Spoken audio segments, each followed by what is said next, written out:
Assalamualaikum warahmatullahi wabarakatuh. Halo teman-teman, apa kabar semuanya? Kali ini Aisyah akan kembali lagi dengan sebuah cerita yang sangat menarik.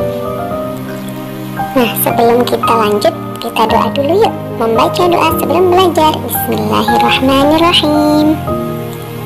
Oh iya, teman-teman tahu nggak, Allah Subhanahu wa Ta'ala telah berfirman loh, wa itta'adzana rabbukum la in syakartum la azidannakum wa la in kafartum inna azabi lasyadid. Ayo, siapa yang tahu artinya nih?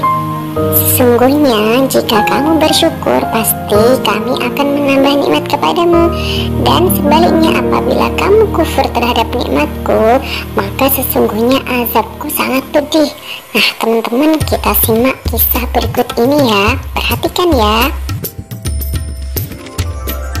Kisah tenggelamnya harta si Qorun. Kisah ini disebutkan dalam Al-Quran Surat Al-Qasas ayat 76-83.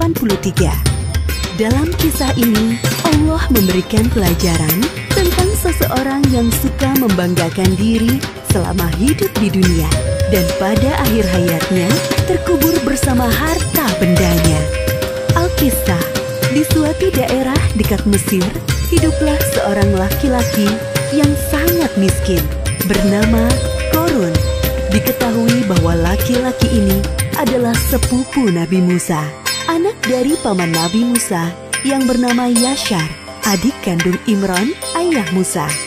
Suatu hari, Qorun dikunjungi oleh seseorang. Ternyata yang datang adalah Nabi Musa. Beliau datang berkunjung untuk menanyakan kabar saudaranya itu. Assalamualaikum warahmatullahi wabarakatuh. Waalaikumsalam warahmatullahi wabarakatuh. Wahai saudaraku, bagaimana kabarmu? Seperti inilah keadaanku, wahai Musa. Aku sangat miskin, sampai-sampai tidak memiliki apapun untuk dimakan.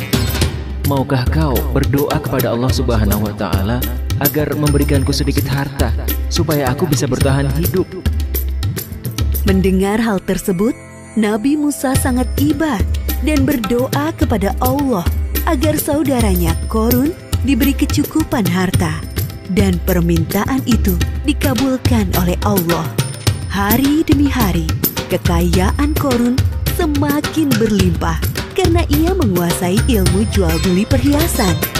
Namun sayangnya, semenjak menjadi orang kaya, Qorun berubah menjadi orang yang sombong dan ria atau suka pamer.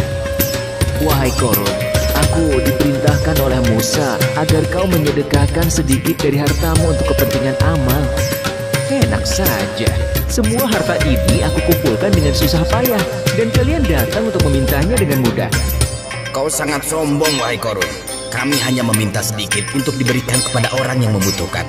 Lagi pula, kekayaanmu tidak akan bertambah tanpa seizin Allah. Berani sekali kau berkata seperti itu. Pergilah, jangan datang lagi kemari. Kedua utusan Nabi Musa meninggalkan rumah Qorun dan melaporkan kejadian itu kepada Nabi Musa. Hartaku sungguh sangat banyak. Tidak ada seorang pun yang bisa mengambilnya dariku. Sekarang, aku adalah satu-satunya orang terkaya di Mesir. Setiap hari, Qorun selalu membanggakan dirinya. Ia sering berjalan-jalan keluar istana, mengenakan pakaian mewah, dikawal oleh para pria perkasa untuk berkeliling memamerkan kekayaannya. Untuk membawa kunci-kuncinya, tak sanggup hanya dengan satu pelayan yang berotot kekar. Wah, lihatlah Qorun itu. Sekarang ia sangat kaya. Jubah yang dikenakannya berlapiskan emas yang sangat berkilau. Benar, saudara. Tapi sayangnya dia sangat sombong. Ia lupa bahwa semua harta itu milik Allah dan akan kembali kepada Allah. Nabi Musa dan pengawalnya mendatangi Qorun di sebuah pasar tempatnya berjual beli emas. Wahai Musa, apa yang membuatmu jauh-jauh datang menemuiku? Kalau kau kesini hanya untuk meminta emas-emasku, sebaiknya pulanglah. Aku tidak akan memberikannya sepeser pun kepadamu. Wahai Qorun, tidak ingatkah masa lalumu? Dulu kau begitu miskin, sampai Allah memberikanmu semua kekayaan ini. Ingatlah wahai Qorun. Itu masa lalu, wahai Musa. Semakin hari hartaku semakin bertambah. Semua itu terjadi karena ilmu dari dagang yang aku pelajari, bukan karena Allah. Korun tetap bersikukuh, tidak mau menyedekahkan hartanya karena menganggap semua harta yang dimilikinya adalah hasil kerja kerasnya selama ini. Aku akan mengatakan kepada semua orang bahwa Musa akan mengambil seluruh harta yang aku miliki. Aku hanya mengingatkanmu, karena dalam setiap harta yang kita miliki, terdapat 2,5% hak orang miskin di dalamnya. Aku mengingatkanmu, jangan bersikap sombong dan membantu orang lain yang membutuhkan. Sekiranya kau tidak berkenan, Allah akan mengambilnya dengan sangat mudah, seperti saat Allah memberikannya. Pergilah wahai Musa, kau hanya menggangguku. Sepeninggal Nabi Musa, kesombongan Korun semakin bertambah.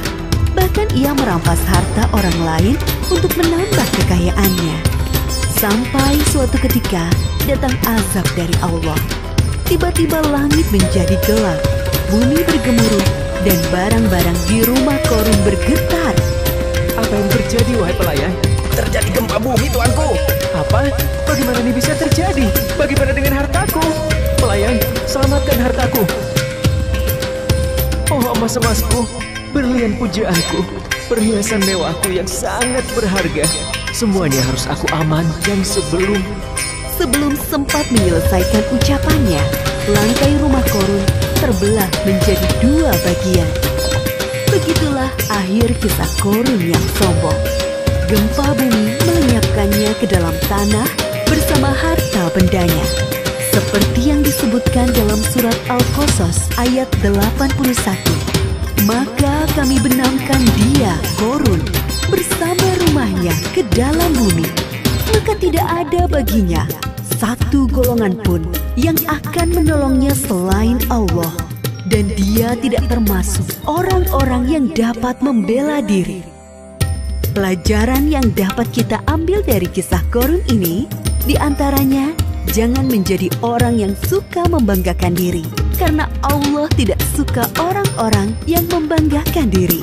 Dunia dan seisinya adalah milik Allah dan dapat dengan mudah diambil olehnya.